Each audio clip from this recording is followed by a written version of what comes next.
Assalamualaikum warahmatullahi wabarakatuh. Yang saya takdimi Asosiat Dr. Abdul Aziz Wahab PRMAG selaku Rektor Universitas Islam Jalil Hasan Genggul. Dan yang saya hormati Dr. Kurniawan Farid SHUM MPDI. Perkenalkan, nama saya Muhammad Lutfi, NIM 0149. Saya Nur Arikatus Soleha, nomor NIM 25 12 10 49 01 50. Kami dari kelompok akan mempresentasikan materi tentang faktor-faktor pendidikan mata kuliah pengantar pendidikan. Pengertian pendidikan. Pada slide ini dijelaskan pengertian pendidikan menurut beberapa ahli. Menurut Undang-Undang Nomor 20 Tahun 2003, pendidikan adalah usaha sabar dan terencana untuk menciptakan suasana belajar agar peserta didik dapat mengembangkan potensi dirinya secara aktif. Menurut Ahmad Tafsir, pendidikan adalah bimbingan agar seseorang berkembang sesuai ajaran Islam. Menurut John Dewey, memandang pendidikan sebagai proses pembentukan kecakapan intelektual dan emosional. Sedangkan menurut Tiratara Harja dan Laszlo, itu adalah menyatakan bahwa pendidikan adalah usaha untuk menjadi seseorang yang lebih dewasa. Faktor tujuan pendidikan. Tujuan pendidikan sangat penting karena menjadi arah dari seluruh proses pembelajaran. Tanpa tujuan yang jelas, pendidikan tidak memiliki orientasi dan sulit dievaluasi. Tujuan pendidikan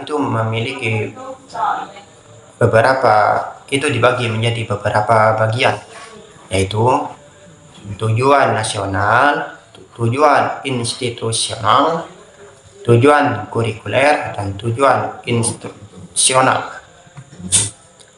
Semua tujuan ini saling berkaitan dalam mencapai hasil pendidikan yang maksimal.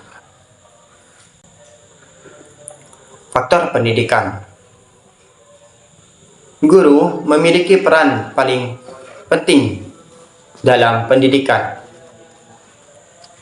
Ada 4 kompetensi utama yang harus dimiliki guru, yaitu kompetensi pedagogi, kompetensi kepribadian, kompetensi profesional, dan kompetensi sosial. Keempat kompetensi ini harus dimiliki agar pembelajaran berjalan efektif. Selanjutnya, itu faktor peserta didik. Peserta didik adalah subjek utama dalam pendidikan yang memiliki potensi dan karakter berbeda-beda. Faktor internal yang memengaruhi peserta didik meliputi faktor jasmani, faktor psikologis, dan faktor kelelahan. Motivasi dari dalam diri sangat penting karena dapat membuat peserta didik lebih semangat dan tidak mudah menyerah. Faktor materi dan kurikulum. Kurikulum merupakan inti dari peserta didik. Kurikulum itu merupakan inti dari pendidikan karena menentukan apa yang dipelajari dan bagaimana proses belajar berlangsung. Ciri materi yang baik antara lain relevan dengan kebutuhan sesuai perkembangan zaman, tersusun sistematis, mengembangkan potensi serta peserta didik, fleksibel, Kurikulum di Indonesia juga terus berkembang, mulai dari KPK hingga kurikulum merdeka. Itu saja penjelasan dari saya. Penjelasan berikutnya itu akan dijelaskan oleh Nur Arikatus Soleha. Faktor metode pendidikan. Tidak ada satupun metode yang paling sempurna untuk semua situasi pembelajaran. Guru profesional harus mampu memilih dan mengkombinasikan metode secara tepat. Yang pertama, metode ceramah. Penyampaian materi secara lisan oleh guru kepada peserta didik. Yang kedua, metode diskusi. Pembelajaran melalui pertukaran pendapat antar peserta didik secara terstruktur. Yang ketiga, metode demonstrasi. Memperlihatkan suatu proses atau cara kerja nyata di depan kelas. Yang keempat, problem solving. Mengembangkan kemampuan berpikir kritis melalui pemecahan masalah. Yang kelima, project based. Pembelajaran berbasis proyek nyata yang mengintegrasikan berbagai kompetensi. Yang keenam, discovery. Peserta didik menemukan sendiri konsep melalui eksplorasi dan investigasi. Faktor lingkungan pendidikan. Tri Pusat Pendidikan menurut Ki Hajar Dewantara. Yang pertama, keluarga. Lingkungan pertama dan utama. Pola asuh, kondisi ekonomi, hubungan keluarga, dan suasana rumah tangga sangat mempengaruhi kepribadian dan prestasi belajar anak. Yang kedua, sekolah. Lingkungan formal.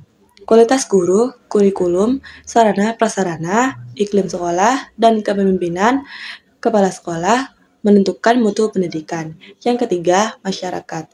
Lingkungan non-formal. Kondisi sosial, teman sebaya, media massa, dan norma masyarakat turut membentuk karakter dan perilaku peserta didik. Faktor sarana dan prasarana. Ketersediaan sarana dan prasarana yang memadai menciptakan kondisi belajar kondusif dan meningkatkan efektivitas pembelajaran. Sarana, terdapat buku teks dan bahan ajar, alat peraga dan laboratorium, komputer dan perangkat digital, media pembelajaran AV, platform e-learning, perpustakaan digital. Prasarana terdapat gedung dan ruang kelas, perpustakaan fisik, lapangan olahraga, fasilitas sanitasi, ruang serbaguna atau aula. Dan yang terakhir, koneksi internet. Interaksi antar faktor pendidik tidak bekerja secara terpisah, melainkan saling berinteraksi dan mempengaruhi satu sama lain dalam sistem pendidikan yang utuh. Sistem pendidikan berkualitas terdapat tujuan, pendidik, peserta didik, kurikulum, metode, lingkungan, sarana, dan prasarana. Simpulan dan saran. Simpulan, pendidikan adalah proses kompleks, sistematis, dan berkesinambungan untuk mengembangkan potensi manusia secara utuh, yaitu kognitif, afektif, dan psikomotorik. Terdapat 7 faktor utama: tujuan pendidik, peserta didik, kurikulum, metode, lingkungan, dan sarana dan prasarana.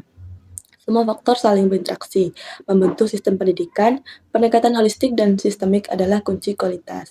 Saran terhadap pendidik, terus tingkatkan kompetensi profesional secara berkelanjutan. Saran untuk orang tua dan masyarakat, ciptakan lingkungan yang kondusif bagi pendidikan anak.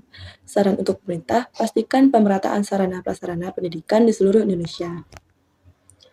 Terima kasih, semoga makalah ini bermanfaat bagi pengembangan ilmu pendidikan dan peningkatan kualitas pendidikan secara nasional. Saya Nur Arikatus Soleha, pamit undur diri. Wassalamualaikum warahmatullahi wabarakatuh.